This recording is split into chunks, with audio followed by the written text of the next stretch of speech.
So it took me a while to get this from Marktplaats. It was, my search history is now filled with this.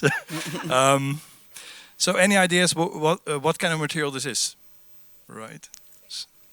Oh, that's interesting. Somebody already said polyurethane. This actually is still leather. This is leather from a lamb. Leather in connection to this specific object, it's really the ultimate coolness.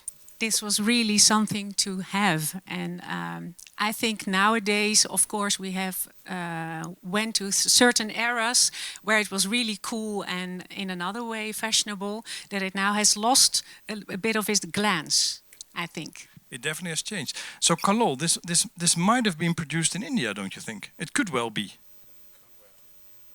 Yeah, I mean, you do have factories which specialize in leather production, especially towards the north of India.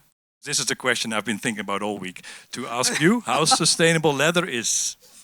Well, as long as we have animals, as long as we eat meat, as long as we need animals for landscaping, for example, sheep, etc., we have skins.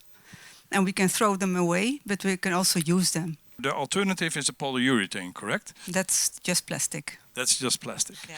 Isn't that vegan? Yeah, it's...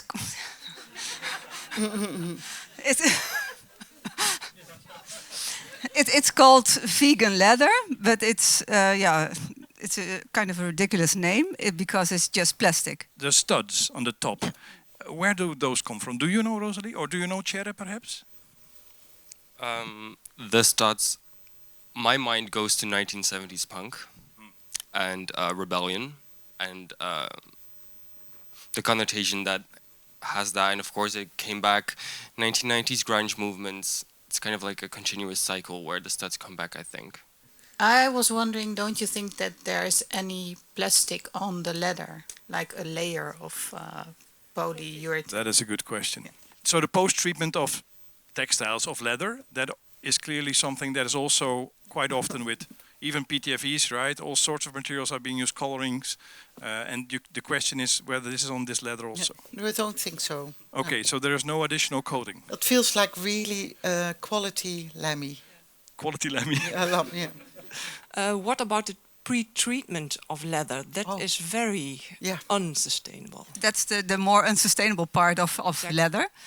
And I also think, I believe that there also, with some innovation, let's say, and we could make some steps there. So that's certainly a point of interest we should look at. Kalol, please, can you explain what's on this? Because this is your work. Yeah. This is a kurta and pajama set from 2015. The kurta over here, funnily enough, within the recent decade, has different connotations. So if you see me wearing a kurta in black, people in India would automatically assume I'm Muslim, because the Prime Minister has said, troublemakers wear black, right? Both of these are 100% cotton, but since colonial times, fabric production, whatever, would be produced in India, would be shipped off abroad. So these are 100% cotton, but made in China. But they are your designs. My designs, but if I wanted 100% cotton fabric, I wouldn't find them easily in the market, the good quality ones. North India does not appreciate cotton so much, they like silk. So the placket over here that you see on the extended collar is silk crepe. So that's slightly more palatable to North Indians, and they would hopefully buy it. When I saw Kalol's designs first, I had to think about men's shirts, about how they are made in a very simple way for centuries. This is a study piece, otherwise I wouldn't have been able to bring it to you. It's an 18th century shirt, a men's shirt, probably from the north of Holland. It's not from cotton, but it's from linen. And it's a very simple constructed piece. It has only rectangles and squares, gusset near the arm pieces, and it has no shoulder seam. So you are very sustainable with your fabric. There's almost no loss of cutting. To me, people say a lot of negative things about cotton, and I never really understand why, because it's a remarkable material in my opinion, and it's all nature provides basically. So what can you say about the future of cotton?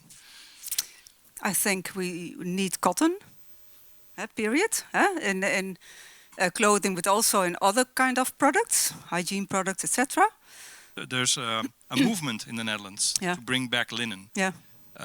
Is that a good idea? Well, so cotton doesn't grow in the Netherlands. You can grow it in horticulture, for example, but open land you cannot do it. But linen, hemp, it's also something grows in the Netherlands, in Belgium, etc. So that can be a local source of your textile fibers. That's in that sense is kind of interesting. And should we, because my doubt is we need so much clothes.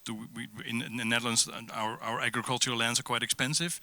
Should we really be making textile fibers versus food? Yeah, I think so. Okay, wow. Yeah. As I understood it, linen and wool is our original source of clothing. So I think why not go back to that? That's Can very I good. maybe add something? Do. Yeah. Okay. On the other hand, we have enough clothes, and we can recycle them and make new yarns out of it. So why plant something new? We have enough. So when you look at textile recycling, at the moment it's not yet feasible for all the materials we use. So we have a whole a large amount of textiles, but a lot of it cannot be recycled. That's a really big issue. So for textiles to become really recyclable, we also should think about how we construct our clothing. And don't use the 3-4 different types of fibers in one piece of fabric. All right, the next one. One of my favorites. Yeah. Hello. The parka. The brand comes from like hiking, and like it's a leisure brand. But then in the 90s, it was also really adopted within rap and hip hop music, which also created another layer of subcultural meaning to it. And I think within these music communities, let's say, the parka was way more used as an enhancement of form and of body. I guess this is for winter use, but I never really get the fake fur thing. Why do we have that? Like for instance, beginning of the 20th century or end of 19th, we have a lot of coats in our storage room with fur collars. Also, especially male coats, so with really big furs to make an appearance, I guess. I don't think if we talk about teenagers and these coats, they're real. Yeah. So they will never wear fake fur. And that was this dog because fur. I still remember from my high school days, all these coats weren't very much real.